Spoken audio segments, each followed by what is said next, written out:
আসসালামু আলাইকুম সুপ্রিয় দর্শক শ্রোতা, আলোচনা করব মিশকাত শরীফ আরবি বাংলা অনুবাদ সহ মূল লেখক শাইখ ওলিউদ্দিন আবু আবদুল্লাহ মোহাম্মদ ইবন আবদুল্লাহ। মিশকাত শরীফ এই কিতাবটি কিন্তু দুর্লভ কিতাব, ইসলামিক ফাউন্ডেশন কিতাব, পাওয়া যায় না বললেই চলে।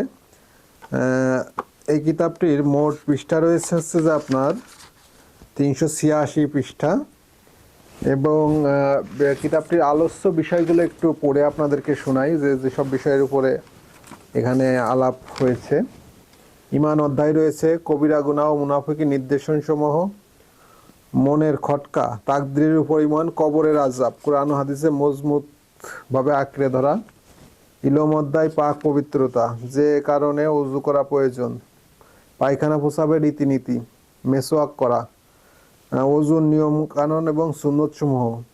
এরপরে রয়েছে গোসল, এরপরে রয়েছে নাপাক ব্যক্তির সাথে মেলামেশা ও তার বৈধ বিষয়সমূহ, পানি সংক্রান্ত বিধিবিধান, অপবিত্র বস্তু পবিত্রকরণ, মোজার উপর মাসেও করা, তায়াম্মুম। এরপরে রয়েছে ইস্তেজা, রোগাক্রান্ত নারী, নামাজ প্রসঙ্গ, প্রাসঙ্গিক নামাজের ওয়াক্তসমূহ। এরপরে অবিলম্বে নামাজ আদায় করা, নামাজের ফজিলত, আজানের মাহাত্ম্য, মুয়াজ্জিনের জবাবদান।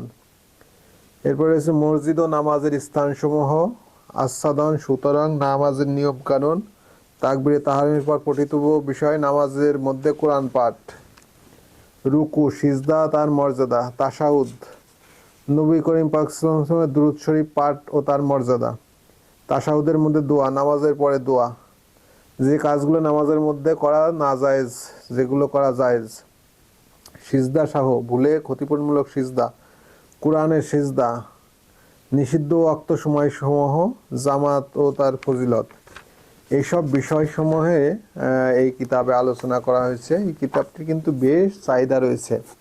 মিশকাত শরীফ আমরা যতদূর জানি এই কিতাবটি ইসলামিক ফাউন্ডেশন প্রকাশ করেছে। আপনারা যদি এই কিতাবটি সংগ্রহ করতে চান তাহলে হোয়াটসঅ্যাপে দেওয়া নাম্বারে নাম ঠিকানা পাঠিয়ে দিয়ে কিতাবটি সংগ্রহ করতে পারেন। এছাড়া islamicbonic.com-এর ওয়েবসাইটে কিন্তু আপনারা এই কিতাবটি খুব সুলভ মূল্যে পেয়ে যাবেন।